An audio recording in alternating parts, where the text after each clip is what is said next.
আসসালামু আলাইকুম everyone, welcome to জান্নাস mini kitchen. আজকের রেসিপি ম্যাঙ্গো মিল্ক পুডিং। কলিজা ঠান্ডা করার মতো পারফেক্ট একটা পুডিংয়ের রেসিপি শেয়ার করব। প্রচণ্ড এই গরমে আম দিয়ে এত মজার আমের পুডিং তৈরি করে দেখাবো, যেটা কিনা ছোট থেকে বড় সবাই খুব পছন্দ করবে। আর তার সাথে এই পুডিংটা দেখতে যতটা সুন্দর হয়, খেতেও কিন্তু তেমনই মজার হয়। চলুন তাহলে রেসিপিটা আপনাদের সাথে শেয়ার করা যাক। আজকের ম্যাঙ্গো মিল্ক পুডিংটা তৈরির জন্য প্রথমেই আমি বড় সাইজের একটা পাকা আম নিয়ে নিয়েছি। এবার আমটাকে পিস পিস করে কেটে একটা বাটিতে নিয়ে নিচ্ছি। এখন এই আমটাকে খুব ভালো করে ব্লেন্ড করে নিব। ব্লেন্ড করে নেওয়া হয়ে গেছে। এবার একটা বাটির উপর স্ট্রেনার দিয়ে আমটাকে ছেঁকে নিচ্ছি। এতে করে আমের মধ্যে কোনো রকম আঁশ থাকলে আলাদা হয়ে যাবে। দেখতেই পারছেন খুবই স্মুথ একটা আমের পিউরি পেয়েছি। এখন এই আমের পিউরিটা একটা প্যানে নিয়ে নিচ্ছি। এবার এর মধ্যে 1 কাপ পানি দিয়ে দিচ্ছি, আর সাথে দিয়ে দিচ্ছি 1/3 কাপ চিনি। 1 চা চামচ দিয়ে দিচ্ছি আগার আগার পাউডার। এই আগার আগার পাউডারটা যে কোনো তরল খাবারকে জমানোর জন্য ব্যবহার করা হয়। আর এটা আপনারা যে কোনো মুদি দোকান অথবা সুপার শপে পেয়ে যাবেন।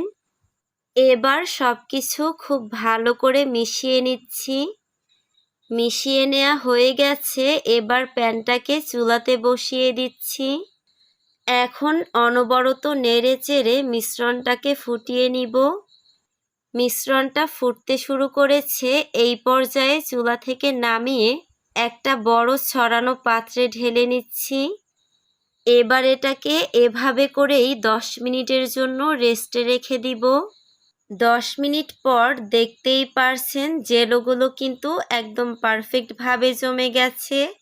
এবার এই জেলোগুলোকে পিস পিস করে কেটে নিচ্ছি। এখন যে মোল্ড বা পাত্রের মধ্যে পুডিংটা সেট করব, সেই মোল্ডের মধ্যে জেলোগুলোকে দিয়ে দিয়েছি। এরপর আমি চলে যাচ্ছি দুধটাকে রেডি করতে। একটা প্যানে নিয়ে নিচ্ছি 2 কাপ লিকুইড দুধ। এবার এর মধ্যে চিনি দিয়ে দিচ্ছি 1/3 কাপ, আর সাথে দিয়ে দিচ্ছি 1 চা চামচ আগার আগার পাউডার। এখন সব কিছু খুব ভালো করে নেড়ে চেড়ে মিশিয়ে চুলাটা অন করে দিয়েছি। আর হ্যাঁ, আগার আগার পাউডার কিন্তু সবসময় ঠান্ডা অবস্থায় ব্যবহার করবেন, গরম অবস্থায় দিবেন না, তাহলে কিন্তু আগার আগারটা দলা পেকে যাবে আর তরল মিশ্রণটা জমবেও না। এখন আবারও অনবরত নেড়ে চেড়ে দুধটাকে জাল করে চুলা থেকে নামিয়ে নিচ্ছি। চুলা থেকে নামিয়ে দুধটাকে ঠান্ডা করা যাবে না, গরম অবস্থাতেই জেলো দিয়ে রাখা মোল্ডের মধ্যে ঢেলে নিচ্ছি। দুধ আর জেলোগুলোকে হালকা একটু নেড়ে চেড়ে নিচ্ছি। এবার এই পুডিংয়ের মিশ্রণটাকে এভাবে করে নর্মাল ফ্রিজে রেখে দিব 20 মিনিটের জন্য। ফিরে আসলাম 20 মিনিট পর। এবার একটা ছুরি দিয়ে পুডিংটার চারপাশ দিয়ে একটু ছাড়িয়ে নিচ্ছি। এখন এই পুডিংটাকে আমি ডিমোল্ড করে নিব। আলহামদুলিল্লাহ, দেখতেই পারছেন পুডিংটা কতটা পারফেক্টভাবে জমে গেছে। চলুন এবার আপনাদেরকে কেটে দেখিয়ে দেই। সত্যি বলতে আম দিয়ে যে এত মজাদার পুডিং বানানো যায়, সেটা হয়তো বা আপনারা বাসায় তৈরি না করলে বুঝবেন না।